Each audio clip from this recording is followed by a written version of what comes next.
وہ stadium hotel دیکھوں، وہ کیفے ڈی روز دیکھوں، وہ فرید ٹاؤن دیکھوں، وہ جوگی جو تھا جس کے ہوٹل میں اسٹیڈیم ہوٹل میں بیٹھتے تھے، جہاں نظمیں بہت سی انہوں نے لکھی اس حوالے سے وہ دیکھوں. وہ چیزیں تو میں نے دیکھی جا کے. لیکن افسوس کہ مجھے اس وقت کوئی ایسا بندہ نہیں ملا جو مجید امجد کے بارے میں جانتا ہوں. میں بڑے افسوس سے کہہ رہا ہوں کہ کئی شاعر تھے لیکن انہیں مجید امجد کا نہیں پتہ تھا. جاوید قریشی بھی جا چکے تھے. وہ جا چکے تھے سارے. صرف ایک شخصیت تھے، وہ ہمارے استاد تھے، اور ان سے ظاہر کلاس کی حد تک کی انٹریکشن تھا. پروفیسر قیوم صبا، وہ ایک بڑی شخصیت کے طور پہ ابھرے بھی، اور مجید امجد پر میں سمجھتا ہوں کہ وہ اتھارٹی تھے اس وقت. آپ نے کیا خوبصورت جملہ کہا کہ مجید امجد میرے رگ و پے میں دوڑتے تھے. مجید امجد تو بھائی پوسٹ انڈیپینڈنس جو شاعری ہے اس کے رگ و پے میں دوڑتے. بالکل صحیح. انہیں تسلیم کرنے میں تاخیر ہوئی ہے، وہ ہماری کوتاہی ہے، اجتماعی کوتاہی ہے، لیکن مجید امجد نے تو اپنا کام کیا، بہت بڑا کام کیا، بہت بڑا کام کیا. اور ایسی گوشہ نشینی اور ایسی عظمت نشینی، ایسی عقب نشینی کے ساتھ، اس کا صحیح معنوں میں کہ بھئی کوئی پذیرائی کی یا داد خواہی کی کوئی خواہش سے بے نیاز خالص شعر کی دنیا میں زندگی گزار دی. تو یہ جو آپ کا مختصر سا عرصہ صحافت میں لاہور میں گزرا، میں نے آپ کو تب جانا تھا. جی.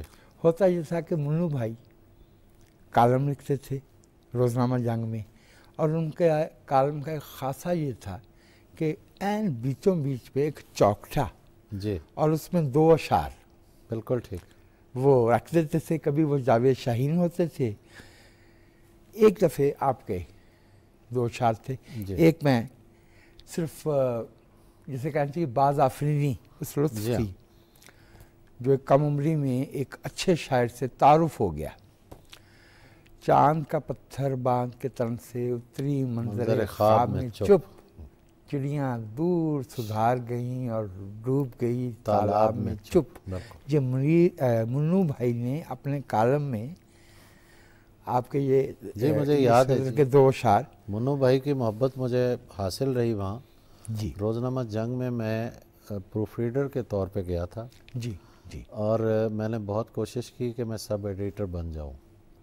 میں نے سفارشیں بھی بہت کروائیں، لیکن عطر مسعود مرحوم انہوں نے کہا کہ تم سب ایڈیٹر نہیں بن سکتے، آج کے بعد اگر تم سفارش کراؤ گے تو میں نکال دوں گا یہاں سے. آج میں سوچتا ہوں انہوں نے مجھ پہ یہ احسان کیا تھا. ایک رات میں پروف ریڈنگ میں بیٹھے بیٹھے رات کو مجھے اونگ آ گئی، اور یوں میں نے ٹیبل پہ تھوڑا سا اونگ گیا. میں وہ آئے، انہوں نے میرا بازو کھینچا سے کہ ڈیوٹی پہ ہو، کیا کر رہے ہو. That was the turning point of my life. اس کے بعد اگلے دن میں نے بی اے کی کتابیں خریدیں، بی اے کیا، اور جس دن میرا گورنمنٹ کالج لاہور میں ایڈمیشن ہوا میں جنگ کی سیڑھیاں اتر آیا. اس کے بعد میں آج تک وہ سیڑھیاں نہیں چڑھا. بعد میں ان سے بڑی دوستی رہی. جی ہاں، فرینڈ شپ رہی فیس بک پہ، اور بڑا تو وہ ذکر بھی کرتے تھے. میں کہتا ہوں آپ محسن ہیں میرے، آپ نے یہ اچھا کیا میرے ساتھ، ورنہ میں بھی آج کوئی ایک بے روزگار صحافی کے طور پہ بیٹھا ہوتا. میں نے عباس تابش آپ کی ریاضت دیکھ رکھی. میں گواہ ہوں، چونکہ ایک ہی زمانے میں ہماری بہت گہری شناسائی نہیں تھی، لیکن ہمیں معلوم تھا کہ آپ پی نیو ہاسٹل میں ہیں، میں بھی نیو ہاسٹل میں رہتا تھا. آپ کے خیال میں شاعر کے لیے واردات درون چاہیے، زبان کا علم چاہیے، لغت چاہیے، موزوں طبع چاہیے، لیکن یہ جو ریاض ہے اس کی کیا اہمیت ہے؟ چونکہ میں نے آپ کو عرق ریزی کرتے ہوئے دیکھا ہے، اردو روایتی یعنی کلاسکس کو پڑھتے ہوئے بھی اور خود مشق سخن کرتے ہوئے بھی. تو ریاضت کی کیا اہمیت ہے، یہ خاص طور سے ہمارے نوجوانوں کے لیے آپ جو فرمائیں گے وہ رہنمائی؟ میں یہ پہلے بھی عرض کرتا رہتا ہوں، دیکھیے فنون لطیفہ میں کوئی بھی فن ہے نا وہ سیکھا جاتا ہے۔ واہ واہ۔ ہمارے کئی دوست ہیں موسیقی میں بھی دلچسپی رکھتے ہیں، شاعری میں بھی رکھتے ہیں۔ موسیقی میں وہ جا کے کسی سے سیکھتے ہیں، شاعری میں کہتے ہیں نہیں الہام ہوتا ہے، مشورہ دیتے ہیں کتاب مت پڑھو کسی کا اثر آ جائے گا۔ خیر دیکھیے بات یہ ہے کہ ہم کوئی بھی کام شروع کرتے ہیں نا، مثلا ڈرائیونگ میں نے سیکھی تو شروع میں میرے بازوؤں میں درد ہونے لگا، پھر میں پریکٹس سے لمبی ڈرائیونگ کے بعد مجھے لگا کہ میں نے یہ جاگ کے نہیں شاید سو کے ڈرائیونگ کی ہے۔ اصل میں پریکٹس یا ریاضت جو ہے وہ ہمارے ریفلیکسز ڈیولپ کر دیتی ہے۔ کیا اچھی بات ہے، اور دوبارہ فرمائیے جی کہ ریاضت ریفلیکسز ہمارے ڈیولپ ہو جاتے ہیں اس سے۔ میں بعض اوقات سو جاتا ہوں، رات کو 2 بجے 3 بجے مجھے شاعری جگا دیتی ہے، وہ میرے ریفلیکسز مجھے جگاتے ہیں آٹو سسٹم پہ۔ میں صبح میری عادت ہے کہ میں 4 بجے تو ہر صورت میں اٹھتا ہوں اور اسی وقت ہی لکھنے پڑھنے کا کام کرتا ہوں۔ ریاضت جو ہے اس میں سب سے اہم چیز کیا ہے؟ شعر کا کرافٹ ہے۔ ریاضت کا مطلب یہ نہیں ہے کہ آپ بغیر سیکھے جو ہے وہ گاڑی چلائیں گے تو جا کے ایکسیڈنٹ ہی کریں گے۔ شاعری میں بھی یہی ہوتا ہے، بغیر سیکھے جو لوگ کرتے ہیں وہ یہی کام کرتے ہیں، اور آئے دن ان کے شہید جسم سلامت اٹھائے جاتے ہیں۔ جی تو وہ کرافٹ جو ہے اسے اس کی ریاضت ہوتی ہے، یہ اس لمحے کی تیاری ہوتی ہے جسے ہم آمد کہتے ہیں کہ بھی شعر کہنے کا موڈ بن گیا ہے، شعر اترے گا، شعر کہیں گے ہم، لیکن ہماری پہلے تیاری پوری ہے کہ ہم نے مصرع کیسا کہنا ہے، جو کہا ہوا ہے وہ نہیں کہنا، جو کہا ہوا ہے اس سے بہتر کیسے کہنا ہے، جو کہا ہوا ہے اس سے الگ کیسے کہنا ہے، جو کہا ہوا ہے اسے پرسنلائز کر کے کیسے بات کرنی ہے، یہ ہمیں ریاضت سکھاتی ہے۔ اور ہماری نئی نسل میں افسوس کے ساتھ اس کا بہت فقدان ہے۔ میں تو جہاں بھی بیٹھتا ہوں یہی کہتا ہوں بچوں کو، پہلی بات یہ ہے کہ آپ پڑھیں، جی کلاسکس کو پڑھیں۔ بالکل۔ لانگ جمپ کے لیے کھڑے کھڑے ہم لانگ جمپ نہیں لگا سکتے، ہمیں بہت پیچھے جا کے بھاگنا پڑتا ہے پھر ہم لانگ جمپ لگاتے ہیں۔ ہمارے بہت سے خدشات بھی ہوتے ہیں کہ روایت پڑھنے سے ہمارے بہت سے لوگ جو ہیں وہ روایت کے جنگل میں گم ہو گئے، انہیں واپسی کا راستہ نہیں ملا، یہ ایک اندیشہ ہوتا ہے۔ لیکن بڑے ٹیلنٹ والا اس جنگل سے اپنا راستہ نکال کے آتا ہے، وہ ایسی فریشنس لے کے آتا ہے کہ وہ بڑا شاعر ہوتا ہے۔ وہاں سے وہاں کی یاترا کے بغیر کوئی شاعر بڑا شاعر ہو نہیں سکتا۔ یہ ممکن نہیں ہے جی کہ آپ اپنی زبان کی، اپنے ادب کی، شعر کی روایت سے ناشنا ہوں، جی اور پھر آپ کو یہی معلوم نہیں کہ کیا کہا جا چکا ہے، تو پھر آپ اگلا قدم سٹیپ لیں گے کیسے؟ بالکل صحیح بات۔ جن لوگوں کو ہم نے دیکھا 20ویں صدی میں، ان میں ظہیر کاشمیری کے بعد آپ ایک ایسے شاعر آئے عباس تابش کہ جن کے درجنوں اشعار ضرب المثل بن گئے، اور آپ کا شعر دہرایا جا رہا ہوتا ہے مجلسوں میں، اور بہت سوں کو یہ بھی معلوم نہیں ہوتا کہ شاعر کا نام کیا ہے، لیکن وہ شعر پہنچا ہوا ہوتا ہے۔ جی یہ شعر کے اس قدر زبان زد عام ہونے میں اس کی کہتے ہیں اس کی کاٹ کچھ کند ہو جاتی؟ نہیں ایسا نہیں ہوتا، ایسا نہیں ہوتا۔ دیکھیے بات یہ ہے، جو چیزیں بہت مشہور ہو جاتی ہیں اس پہ جو صاحب رائے ہوتا ہے نا وہ تھوڑا سا صرف نظر کر جاتا ہے۔ مثلاً ہزاروں سال نرگس اپنی بے نوری پہ روتی ہے، بڑی مشکل سے ہوتا ہے چمن میں دیدہ ور پیدا. ہم پڑھتے تھے 7ویں 8ویں جماعت میں، چارٹ پہ ہم نے لکھا ہوا تھا. ایک ڈائریکٹر سکولز آئے، انہوں نے پوچھا اس کا مطلب کیا ہے، نرگس کیا ہے، اس کی بے نوری کیا ہے. یاد تو ہم نے کر لیا تھا، اس کی تہ جو ہے اس تک ہم نہیں پہنچے تھے کہ وہ مشہور ہی اتنا شعر ہے کہ اس پہ غور کرنے کی ضرورت ہی نہیں ہے. تو شعروں کے مشہور ہونے سے یہ خدشہ تو ضرور ہے، لیکن میں سمجھتا ہوں کہ جو شعر ہوتے ہیں نا وہ میر کے ہوں کسی کے ہوں، وہ ہر زمانے کے لیے ہوتے ہیں. ایسا نہیں ہے کہ کوئی شعر، میں عام پبلک کی بات نہیں کر رہا، پڑھے لکھے لوگ جو ہیں جو ذوق رکھتے ہیں انہیں جو شعر پسند ہو تو کسی وجہ سے ہی پسند ہوگا نا.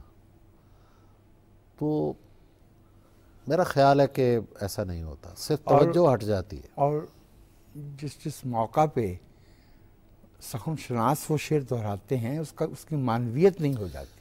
جی یہ بات ہے آپ کی، بالکل میں ایگری کرتا ہوں، ایسا ہوتا ہے. ایسے ہوتا ہے نا. دیکھیے نا، شعر جو ہوتا ہے وہ تہدار ہوتا ہے. جی. پڑھنے والا اس کا لہجہ بدل کے معنی بدل دیتا ہے. جی ہاں. اور جہاں رکھا جی ہاں جس بیان میں وہاں اس کا معنی بدل جاتا ہے. آپ کے کالمز میں میرے بعض اوقات شعر میں جب دیکھتا ہوں تو مجھے بہت اچھا لگتا ہے. آپ نے توجہ فرمائی کہ میں اس پہ واوین بھی دینا پسند نہیں کرتا. میں کہا یہ سب کو پتہ ہے یہ بات ثابت کا مصرع ہے. بلکہ ایک شعر میرا کہ ہمارے پاؤں الٹے تھے فقط چلنے سے کیا ہوتا، بہت آگے گئے لیکن بہت پیچھے نکل آئے. اچھا، اب اس شعر کا کبھی نوٹس نہیں لیا کسی نے. جب آپ کے کالم میں آیا ایک خاص جگہ پہ تو کئی لوگوں نے، کشور ناہید نے مجھے کال کی کہ یہ تمہارا شعر ہے، مجھے پتہ چلا ہے. میں کہا جی میرا شعر ہے. اور لوگوں نے. تو شعر جو ہوتا ہے نا وہ بھی ایک پراپر پلیسمنٹ کے انتظار میں ہوتا ہے. بجا فرمایا کشور آپا نے، صحیح فرمایا، صحیح داد دی. لیکن آپ کے پاس آپ کا ایک قرض میرے پاس بھی ہے. سر، ہمارے عہد کے ایک بہت بڑے انسان نے لکھا، آئی رحمان ان کا اسم گرامی تھا. جی.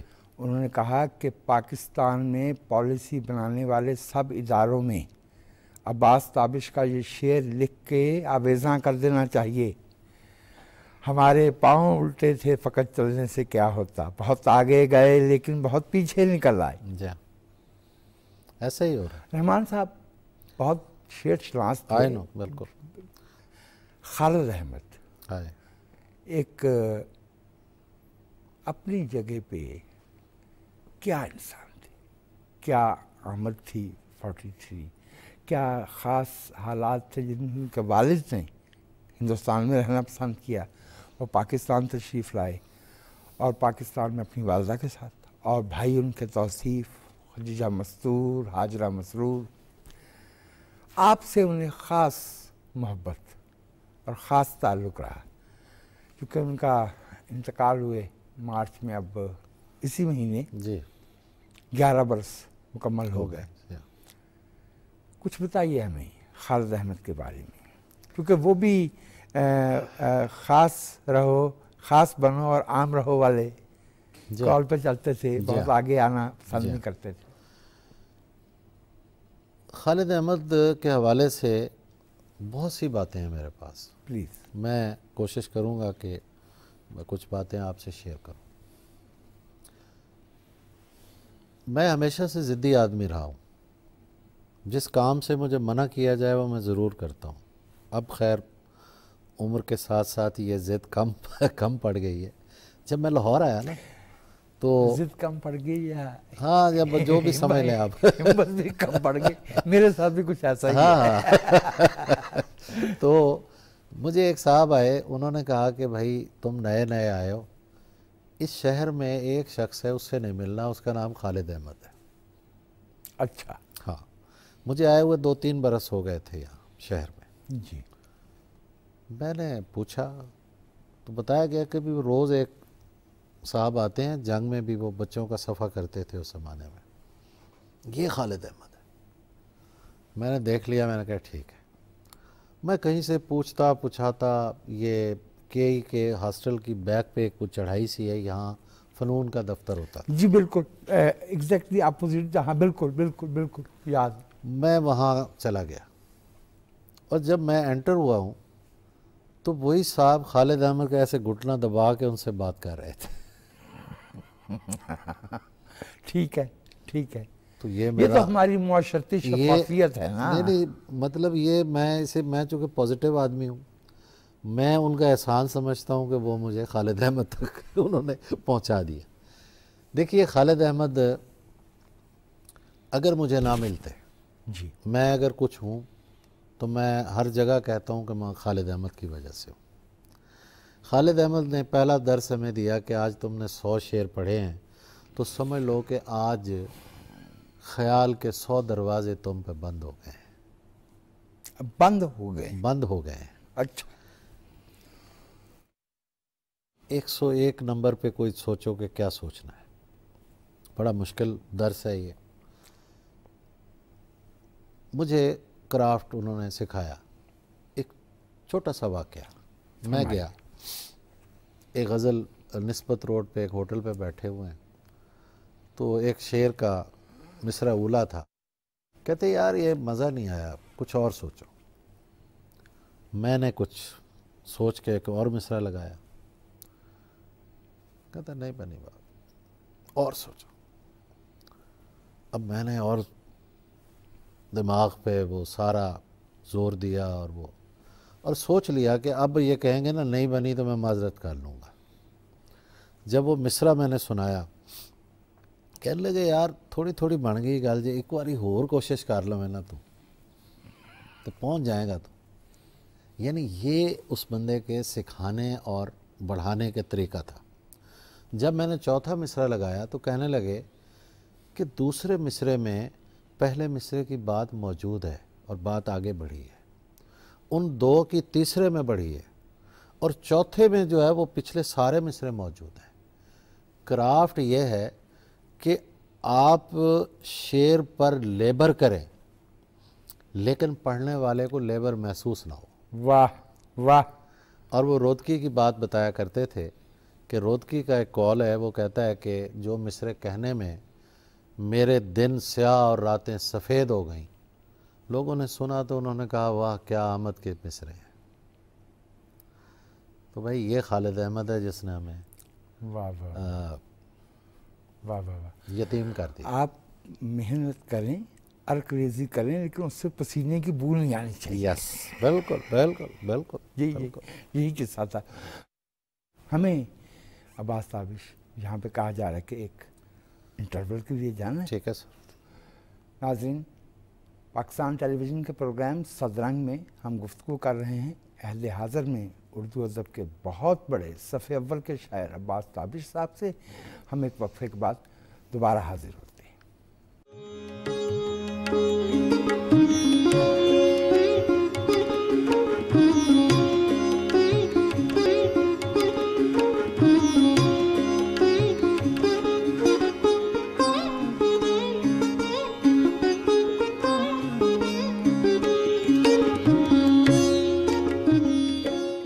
خطے میں اقتصادی شراکت داری دیرپا امن سے مشروط کی۔ ہندوتوا کے نشے میں دھت سیکولر بھارت کا کیا ہوگا؟ کیا معاشی گرداب سے نکلنے کا واحد راستہ چارٹر آف اکانومی ہے؟ اقتدار کی سیاست کے لیے ریاست نشانے پر کیوں؟ ان پیچیدہ معاملات اور ان محرکات کو جاننے کے لیے بحیثیت قوم ہم سب کو مل کر سوچنا ہوگا۔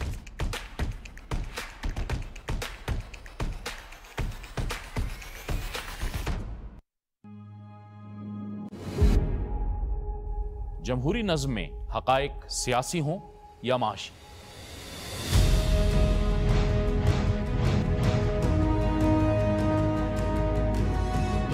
لازم ہے کہ دستور کی حد بندیاں ہوں تاکہ جمہوری اداروں پر عوام کا اعتماد برقرار رہ سکے۔